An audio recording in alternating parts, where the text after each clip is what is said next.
penelusuran Lori Singer selengkapnya.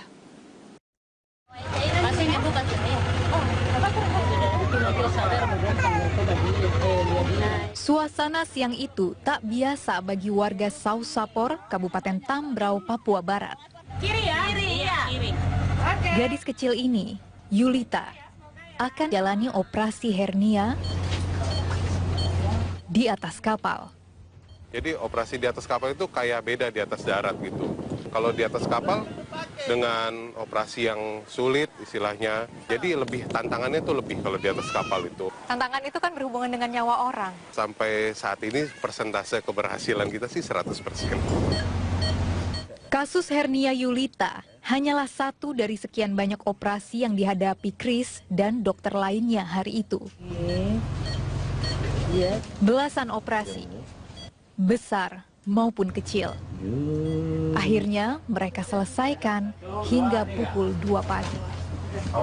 Kemarin apakah itu yang paling lama yang selesai jam 2 malam atau sebenarnya ada yang pernah yang lebih lama dari itu? Oh enggak, waktu di Pulau K. Itu operasi itu mulai jam 8 pagi, selesai jam 5 subuh.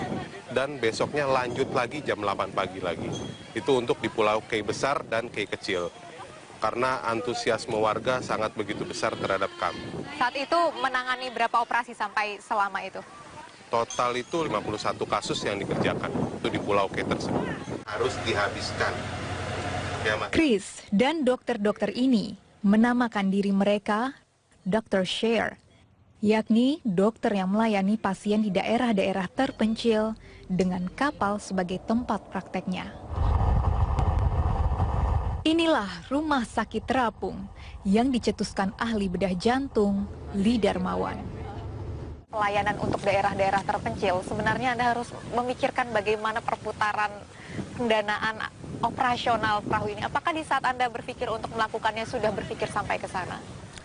Ada dua hal yang menyebabkan mengapa saya berani melakukan ini. Pertama, yaitu iman. Iman ini adalah sumber inspirasi, sumber kekuatan, sumber energi terbarukan yang tak pernah habisnya.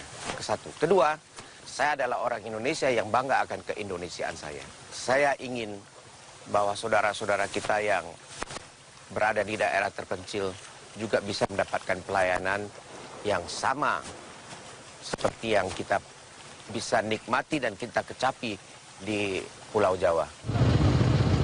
Kapal berlantai 3 ini berukuran 23 meter kali 6 meter. Fasilitasnya ibarat rumah sakit, lengkap dengan ruang stok pengobatan, ruang periksa, ruang inap pasien, dan ruang bedah. Setiap kali rumah sakit apung ini datang, seringkali itu memang ada yang namanya operasi-operasi besar. Membutuhkan barang-barang yang steril semacam itu. Padahal sebenarnya untuk cuci dan segala macam itu kan sulit di kapal. Itu bagaimana mekanismenya untuk mencukupi semuanya? Kita kan punya tangki pengisian untuk air tawar sendiri itu sebanyak 10 ton. Itu yang kita gunakan sebagai operasional untuk pertama, cuci alat, mandi, masak di dalam kapal sendiri. Setelah alat dicuci dengan menggunakan beberapa bahan, itu kita punya alat penyeteril sendiri. Itu ada yang penyeteril besar dan penyeteril kecil. Lee mengakui rumah sakit yang dibangunnya ini menelan biaya yang tidak sedikit. Pastinya Anda men-sharekan itu ke orang lain. Apa pendapat mereka? Beli kapal mahal, membuat kapal ini menjadi rumah sakit mahal. Tapi lebih mahal lagi ongkos sehari-harinya itu. Tapi ya itu, kalau memberi nasihat seseorang yang sedang bercinta, itu sia-sia kata orang. Sulit juga untuk memberikan saya nasihat untuk menyetop ide saya ini. Maka lahirlah istilahnya kamu gila. Dan itu sudah sering saya dengar bahwa apa yang saya lakukan ini gila. Saya menjual sebuah rumah untuk membeli kapal ini sebagai modal awal. Bagaimana komentar dari keluarga sendiri di saat Anda mengambil langkah itu? Keluarga saya menyokong. Seluruh keluarga saya 100% menyokong. Gak ikut-ikutan bilang gila? Tidak. Ide yang dianggap gila itu telah menyelamatkan nyawa banyak orang. Sejak pertama kali berlayar pada Maret 2013 lalu, ratusan orang, terutama di kawasan Indonesia Timur, telah menjalani operasi dan pengobatan gratis di atas kapal ini. Kenapa pilihan Anda adalah daerah Indonesia Timur? Ini memang menjadi suatu kenyataan bahwa gap antara Indonesia Timur dan Barat itu besar.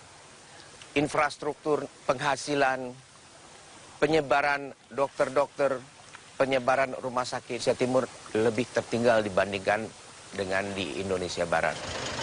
Kondisi tertinggal itu jugalah yang membuat rumah sakit apung ini berlabuh di Tambrau, Papua Barat, sebuah kabupaten baru yang berdiri tahun 2008 lalu. Fasilitas kesehatannya masih menjadi pekerjaan rumah pemimpinnya, Bupati Gabriel Asem. Bagaimana ketersediaan puskesmas di setiap kecamatan? Apakah sudah cukup tersedia dengan baik? Ketersediaan puskesmas di semua kecamatan itu sudah ada. Hanya kita terbatas di satu peralatan dan juga tenaga medis. Jadi selama ini kita juga kontrak ya, yang tamat SPK atau SMK Tambrau, terus itu kita langsung kontrak, kita harus pekerjakan masing-masing puskesmas yang ada. Dana miliaran rupiah telah digelontorkan untuk memastikan rakyat Tambrau dilayani kesehatannya. Ya, tiap tahun itu kan alokasi dari anggaran baik otsus, ya, otonomi khusus maupun dana alokasi khusus DAK itu untuk bidang kesehatan itu ada, sehingga di situ pengadaan untuk peralatan itu sendiri ya banyak ya. Untuk kesehatan, untuk obat-obat dan segala macam itu kurang lebih berapa Bapak? Itu dalam satu tahun anggaran itu bisa sekitar sampai dengan 20 miliar sampai 25 miliar ya. Namun dana sebesar itu pun tak menjamin semua alat, termasuk inkubator ini, terpakai. Juga menjamin tenaga kesehatan selalu ada dan siap melayani. Di beberapa daerah tidak hanya mengandalkan penghasilan atau gaji dari pusat, tetapi juga Pemda sendiri memberikan gaji tambahan. Apakah di Tambrau melakukan hal yang sama untuk mempertahankan tenaga medis yang ada di sekitar Tambrau? Iya, jadi itu kita di sini gaji mereka per bulan itu 2 juta rupiah. Jadi saya pikir itu hampir sudah melebihi UMR yang ada. Apa pendapat Dr. Lee pada saat ini mengenai tenaga medis ataupun dokter-dokter yang ada di Indonesia? Kita sangat kekurangan tenaga medis. Dengan jumlah dokter yang saya dengar kira-kira 80.000 untuk hampir 250 juta penduduk. Ini tentu jumlahnya ya. Pertama, kurang. Kedua, sebaran juga tidak merata. Karena kondisi itulah, Dr. Lee membawa dokter-dokter mudanya berkeliling Indonesia dengan rumah sakit terapungnya. Bahwa laut ini adalah penghubung ke 17.000 pulau-pulau kita. Kalau mereka menghadapi kendala ditransportasikan dari satu daerah ke pusat, ke Jakarta atau ke Pulau Jawa katakanlah, mengapa bukan kita yang menghampiri mereka?